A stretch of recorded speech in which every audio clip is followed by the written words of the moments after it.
4.2 का चौथा प्रश्न बच्चों। प्रश्न है 3.3 सेंटीमीटर त्रिज्या वाला एक वृत्त बनाओ। वृत्त में 6.6 सेंटीमीटर लंबाई वाली एक जीवा PQ खींचो। स्पर्श रेखा के संदर्भ में अपने निरीक्षण दर्ज करो। तो यहाँ पे बच्चों वृत्त का त्रिज्या 3.3 सेंटीमीटर है और जीवा हमें खींचने को कितना कहा गया, 6.6। ऑब्वियसली यह जीवा क्या होगा, वृत्त का व्यास होगा, क्योंकि यह सबसे बड़ी जीवा है 6.6। अगर त्रिज्या 3.3 होगा तो सबसे बड़ी जीवा 6.6 होगी और उसका डबल, और जो सबसे बड़ी जीवा होती है वृत्त का व्यास होता है, अर्थात हमें व्यास दिया गया है। पहले त्रिज्या कितना है बच्चों, 3.3 सेंटीमीटर। तो 3.3 सेंटीमीटर की दूरी लेंगे गोला प्रकार से, इस तरह से 3.3 सेंटीमीटर दूरी लेके एक वृत्त खींचेंगे हम।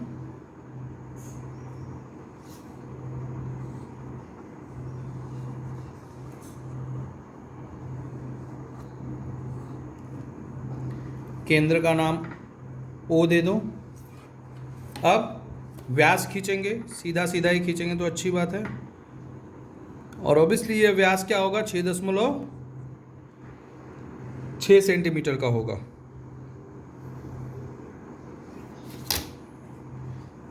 इसका नाम दे दो AB।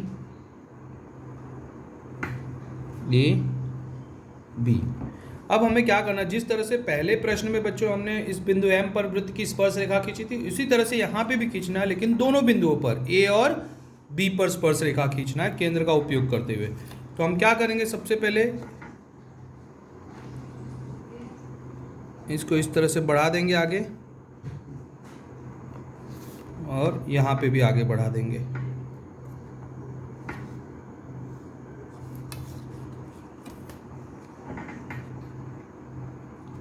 सबसे पहले बिंदु A पर हम स्पर्श रेखा खींचते हैं। बिंदु A पर स्पर्श रेखा खींचने के लिए बच्चों हमें क्या करना है, बिंदु A पर गोला प्रकार रखेंगे, कोई एक निश्चित दूरी लेंगे, त्रिज्या से कम ही लेंगे, दोनों तरफ इस तरह से चाप खींचेंगे। अब इस रेखाखंड का आधे से अधिक दूरी लेंगे,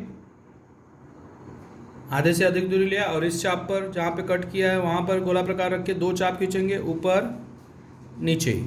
अब फिर बिना दूरी बदली किए बच्चों हम क्या करेंगे, इस चाप पर रखेंगे इस तरह से यहाँ पे, और दोनों चाप को हम कट करेंगे।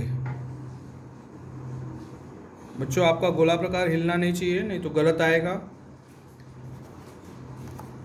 अब इस तरह से दोनों चाप के प्रतिच्छेदन बिंदुओं को हम मिलाते हुए एक रेखा खींचेंगे, जो कि बिंदु A पर वृत्त की स्पर्श रेखा होगी बच्चों।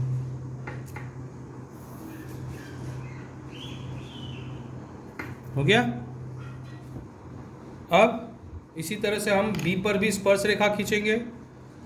बिंदु B पर गोला प्रकार रखेंगे, एक निश्चित दूरी लेंगे त्रिज्या से कम, दोनों तरफ बाएं तथा दाएं तरफ हम चाप खींचेंगे। अब ये जो रेखाखंड है यहाँ से लेके यहाँ तक, उसका आधे से अधिक दूरी लेंगे हम, इस तरह से 2 चाप खींचेंगे इस बिंदु पर रख के, ऊपर नीचे। फिर बिना दूरी बदली किए इस यहाँ पे रखना है, ध्यान से देखो जो दूसरा चाप है। फिर अब दोनों चाप को कट करना है हमें, दूरी बदलनी नहीं चाहिए बच्चों। मिल गया चाप का प्रतिच्छेदन बिंदु।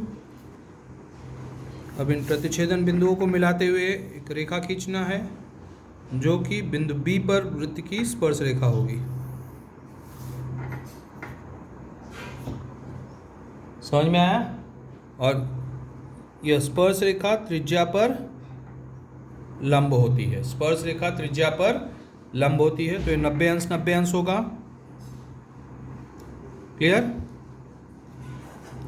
तो ये 2 स्पर्श रेखा। अब क्या करना है, स्पर्श रेखा के संदर्भ में अपने निरीक्षण दर्ज करो। तो क्या ये स्पर्श रेखा कैसे है बच्चों, परस्पर समांतर दिख रहे हैं, तो हम क्या लिखेंगे, बिंदु A तथा B पर खींची गई स्पर्श रेखाएं परस्पर समांतर हैं। बिंदु A तथा B पर खींची गई स्पर्श रेखाएं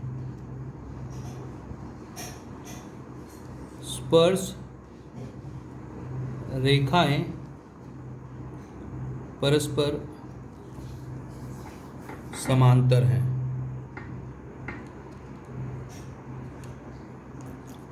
समझ में आया बच्चों? तो अच्छी तरह से इसे भी बना लेना है।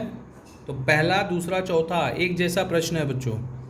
केंद्र का उपयोग करते हुए स्पर्श रेखा खींचा गया है यहाँ पे। समझ में आया? तो किस तरह से केंद्र का उपयोग करते हुए स्पर्श रेखा खींचना है वृत्त पर स्थित किसी बिंदु से। ठीक है, अब नेक्स्ट टाइप का मैं रचना बताता हूँ।